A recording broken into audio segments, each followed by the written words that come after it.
Có rất nhiều người nói với tôi rằng chụp chim đã thay đổi con người tôi. Tôi cũng từng tin như vậy.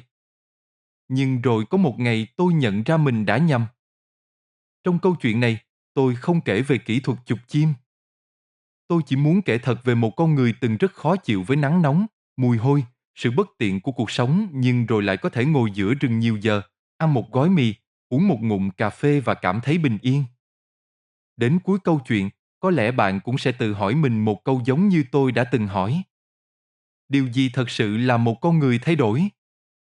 Là thế giới bên ngoài hay là chính tâm của họ? Có một buổi trưa, tôi ngồi một mình ở mép rừng chờ chim. Nắng hắt xuống gần như thẳng đứng. Không có bóng cây đủ rộng để tránh. Chiếc áo trên người đã ướt đẫm mồ hôi từ lúc nào. Mồ hôi chảy xuống cổ, xuống lưng rồi thấm vào ba lô. Muỗi bay vo ve quanh tai, lâu lâu lại đậu lên cánh tay rồi chích một cái đau nhói. Tôi chỉ khẽ đưa tay phủi đi, mắt vẫn không rời khỏi tán cây phía trước. Tiếng ve, tiếng gió lùa qua lá. Xa xa là tiếng chim gọi nhau trong rừng. Trong ba lô của tôi chẳng có gì nhiều. Một bình cà phê đã nguội, vài cái bánh xốp, một gói mì mang theo phòng khi ở lại đến chiều. Mọi thứ đều rất đơn giản, đến mức nhiều năm trước, nếu ai nói tôi sẽ có một ngày như thế này, chắc tôi sẽ cười. Bởi tôi của ngày trước hoàn toàn khác. Ngày đó, tôi chỉ cần ngồi ngoài nắng một lúc là bắt đầu cáu gắt. Đi ngang sạp cá ngoài chợ, ngửi thấy mùi tanh là khó chịu ra mặt. Đứng gần trại heo hay nơi có mùi hôi là chỉ muốn tránh thật nhanh. Chạy xe dưới trời nắng vài chục phút cũng đủ làm tâm trạng bực bội cả ngày. Vậy mà hôm ấy, tôi ngồi giữa cái nóng suốt mấy tiếng đồng hồ. Không quạt, không máy lạnh, không một lời than phiền. Điều tôi quan tâm chỉ là liệu con chim lúc nãy có quay lại cành cây ấy thêm một lần nữa không? Đến gần trưa, bụng bắt đầu đói. Tôi lấy bình cà phê ra, nhấp một ngụm nhỏ. Cà phê đã nguội từ lâu nhưng vẫn thấy ngon. Tôi bóc mấy chiếc bánh xốp ăn cho qua bữa. Có hôm khác, chỉ là một gói mì tôm nấu vội bên bìa rừng, vậy mà tôi vẫn ăn rất ngon lành. Lúc ấy, tôi không hề nghĩ mình đang chịu đựng. Tôi chỉ cảm thấy lòng mình rất yên. Và cũng chính trong khoảnh khắc bình yên ấy, một câu hỏi bất chợt hiện lên trong đầu tôi. Nếu là tôi của nhiều năm trước, liệu tôi có thể ngồi ở đây lâu đến như vậy không? Tôi vẫn ngồi đó. Chiếc máy ảnh vẫn đặt trước mặt. Cành cây vẫn lặng im. Con chim vẫn chưa quay lại. Không hiểu vì sao, tôi lại không thấy sốt ruột. Tôi ngồi nhìn những vệt nắng đang chậm chậm dịch chuyển trên mặt đất. Nghe tiếng gió luồn qua từng tán lá. Nghe tiếng côn trùng rã rích như đã có từ rất lâu, chỉ là trước đây tôi chưa bao giờ chịu dừng lại để nghe. Tôi cúi xuống nhìn đôi bàn tay mình. Đôi bàn tay ấy ngày trước từng rất dễ siết chặt. Chỉ một chuyện nhỏ không vừa ý cũng đủ làm tôi bực bội. Một lời nói khó nghe cũng muốn hơn thua. Thấy người khác có thứ mình thích thì trong lòng lại khởi lên ý muốn chiếm lấy.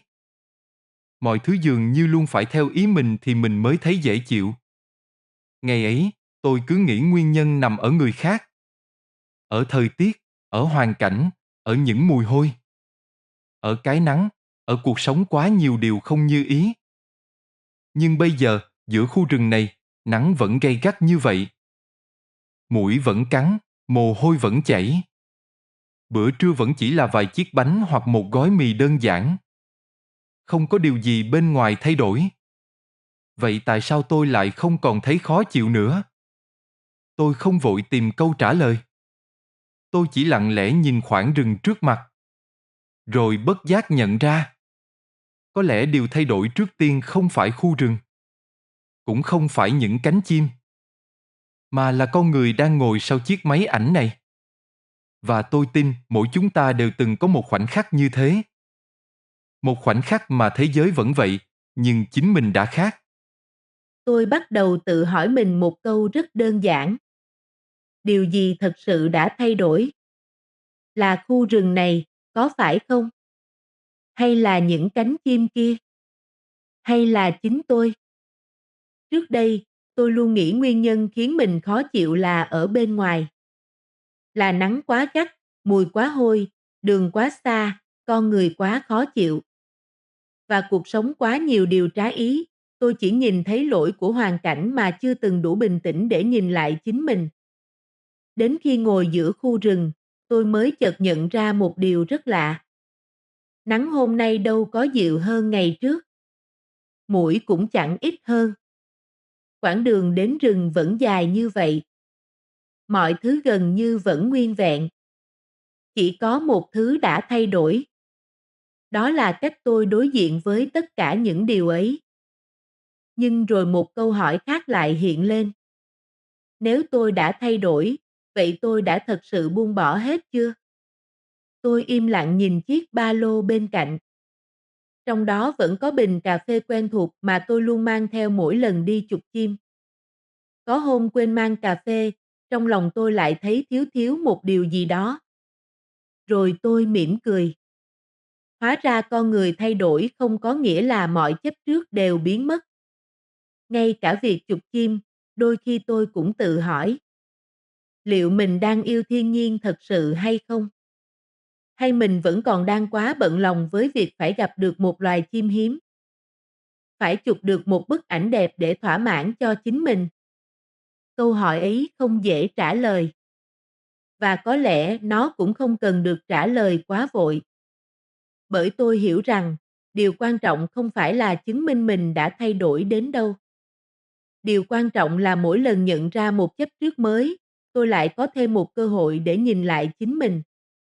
Có phải vậy không? Đến lúc ấy, tôi mới hiểu vì sao mình từng nhầm. Tôi cứ nghĩ những cánh chim đã làm thay đổi cuộc đời mình. Nhưng không. Những cánh chim chỉ lặng lẽ ở đó. Chính quá trình không ngừng nhìn lại bản thân mới là điều âm thầm thay đổi con người tôi từng ngày. Bạn có nghĩ vậy không? Có một lúc, tôi tự hỏi mình, nếu một ngày không còn được đi chụp chim nữa, liệu tôi có còn giữ được sự bình yên này không? Câu hỏi ấy khiến tôi lặng người. Bởi nếu câu trả lời là y không, thì có lẽ tôi chỉ đang thay một sự bám víu cũ bằng một sự bám víu mới. Ngày trước, tôi bám vào cảm giác dễ chịu. Bây giờ, liệu tôi có đang bám vào những cánh chim không? Tôi ngồi rất lâu với câu hỏi đó. Không vội phủ nhận, cũng không cố tìm một câu trả lời đẹp. Rồi tôi chợt hiểu. Những cánh chim chưa bao giờ hứa sẽ ở đó đợi tôi. Có ngày tôi vào rừng từ sáng sớm đến chiều tối mà không gặp được loài chim mình mong đợi. Có ngày trời bất ngờ đổ mưa, phải lặng lẽ quay về mà không chụp được một tấm ảnh nào. Có ngày mang theo bao kỳ vọng, nhưng chiếc thẻ nhớ vẫn gần như trống. Vậy mà khác với trước kia, tôi không còn thấy chuyến đi ấy là vô ích. Tôi nhận ra, điều mình mang về không còn chỉ là một bức ảnh, mà là một tâm trạng bình thản hơn lúc mình bước đi. Đến lúc ấy, tôi mới thật sự hiểu vì sao trước đây mình đã nhầm. Không phải những cánh chim đã thay đổi tôi, cũng không phải khu rừng đã chữa lành tôi. Thiên nhiên chỉ âm thầm tạo ra một khoảng lặng đủ rộng để tôi nhìn thấy những điều trong lòng mình mà trước đây tôi luôn né tránh. Và khi đã dám nhìn thẳng vào chính mình, tôi mới có thể thay đổi. Nhưng rồi, một câu hỏi khác lại xuất hiện. Nếu sự thay đổi bắt đầu từ việc dám nhìn lại chính mình, thì ngoài khu rừng này, giữa cuộc sống đầy bộn bề, liệu chúng ta còn đủ bình tĩnh để nhận ra những y cánh chim đang lặng lẽ đi ngang cuộc đời mình mỗi ngày, mà mình chưa từng một lần dừng lại để nhìn không? Từ ngày nhận ra điều đó, tôi không còn nhìn sự thay đổi của mình như một câu chuyện chỉ thuộc về những khu rừng hay những cánh chim nữa. Tôi bắt đầu nhìn cuộc sống hàng ngày bằng một ánh mắt khác. Có những người sáng nào cũng vội vã lao ra đường trong tiếng còi xe, rồi mang theo sự bực bội đến nơi làm việc. Có những người chỉ vì một câu nói không vừa ý mà trong lòng nặng nề suốt cả ngày. Có những người luôn nghĩ rằng chỉ cần đổi công việc, đổi nơi ở, đổi những người xung quanh thì cuộc sống sẽ dễ chịu hơn. Ngày trước, tôi cũng từng nghĩ như vậy. Tôi từng tưởng rằng cái nắng là mình khó chịu, mùi hôi là mình khó chịu, hoàn cảnh là mình khó chịu. Nhưng rồi tôi nhận ra, có rất nhiều thứ bên ngoài mà cả đời này tôi sẽ không thể thay đổi được. Nắng vẫn sẽ có những ngày gay gắt. Mưa vẫn sẽ đến bất chợt. Sẽ luôn có những người nói điều mình không thích nghe. Sẽ luôn có những việc diễn ra không đúng như mình mong muốn. Nếu cứ chờ cuộc sống trở nên hoàn hảo rồi mới thấy bình yên, có lẽ chúng ta sẽ phải chờ rất lâu. Có khi là cả một đời. Có phải vậy không? Điều làm tôi xúc động nhất không phải là việc mình có thể ngồi dưới nắng 3-4 tiếng để chụp chim, mà là khi trở về nhà. Tôi nhận ra mình đã biết mỉm cười với những điều trước đây từng khiến mình cau có. Biết lắng nghe người khác nhiều hơn. Biết nhường một chút mà không thấy mình mất đi điều gì. Biết nhìn thấy niềm vui trong một bữa ăn rất đơn giản. Trong một ly cà phê đã nguội, hay trong một ngày ra về mà chiếc máy ảnh vẫn không có thêm bức hình nào. Có lẽ mỗi người trong chúng ta đều đang đi tìm một khu rừng cho riêng mình. Nhưng sau tất cả, điều đáng quý nhất không phải là nơi mình tìm đến, mà là con người mình trở thành sau hành trình ấy. Và có lẽ đó mới là món quà lớn nhất mà cuộc sống âm thầm dành cho mỗi chúng ta. Có phải vậy không? Từ ngày hiểu ra điều đó, tôi không còn bước vào khu rừng với cảm giác phải mang một điều gì đó trở về. Nếu gặp được một loài chim đẹp, tôi thấy biết ơn. Nếu không gặp, tôi cũng mỉm cười rồi lặng lẽ thu dọn đồ đạc. Tôi không còn để một bức ảnh quyết định tâm trạng của cả một ngày. Điều ấy, với tôi, còn quý hơn rất nhiều so với việc có thêm một tấm hình đẹp. Tôi cũng nhận ra mình thay đổi ở những điều rất nhỏ. Khi chạy xe dưới trời nắng, tôi không còn chỉ nghĩ đến cái nóng. Khi đi ngang những nơi có mùi hôi, tôi không còn phản ứng như trước. Khi cuộc sống xuất hiện những điều trái ý, tôi không còn vội vàng trách hoàn cảnh.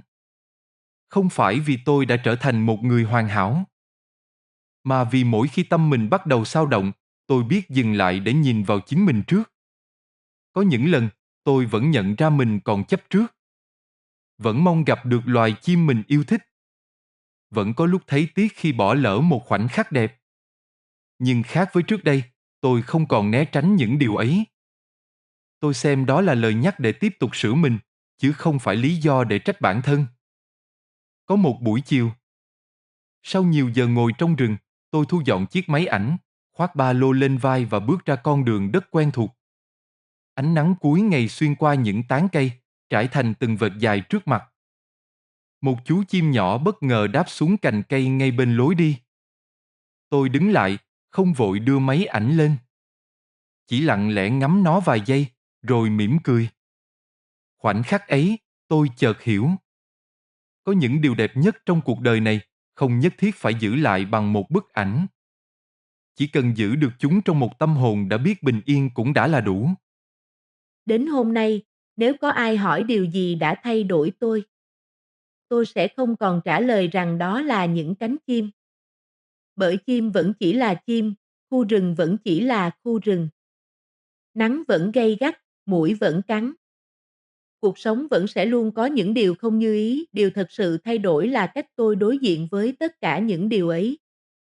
Có lẽ hạnh phúc không bắt đầu từ việc cuộc sống trở nên dễ chịu hơn, mà bắt đầu từ khoảnh khắc con người học được cách quay vào nhìn lại chính mình, hướng nội vào bản thân mình.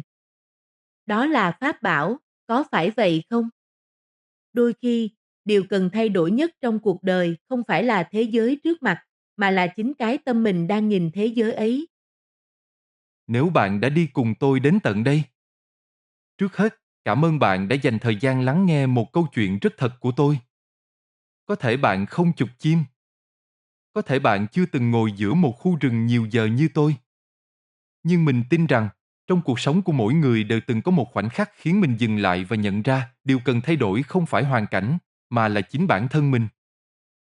Nếu bạn cũng từng có một khoảnh khắc như vậy, hãy chia sẻ ở phần bình luận. Biết đâu câu chuyện của bạn sẽ giúp một người nào đó đang loay hoay tìm câu trả lời cho chính cuộc đời họ. Nếu bạn yêu những câu chuyện về thiên nhiên, về hành trình nhìn lại bản thân và những điều bình dị trong cuộc sống, bạn có thể bình luận và đăng ký kênh để chúng ta tiếp tục đồng hành trong những video tiếp theo. Chúc bạn sẽ luôn giữ được cho mình một khoảng lặng giữa những bộn bề của cuộc sống. Để khi nhìn một cánh chim bay qua, một tia nắng cuối ngày hay một điều rất bình thường quanh mình, bạn cũng sẽ mỉm cười và nhận ra rằng bình yên đôi khi chưa từng ở đâu xa. Nó vẫn luôn ở đó, đợi chúng ta quay về với chính mình.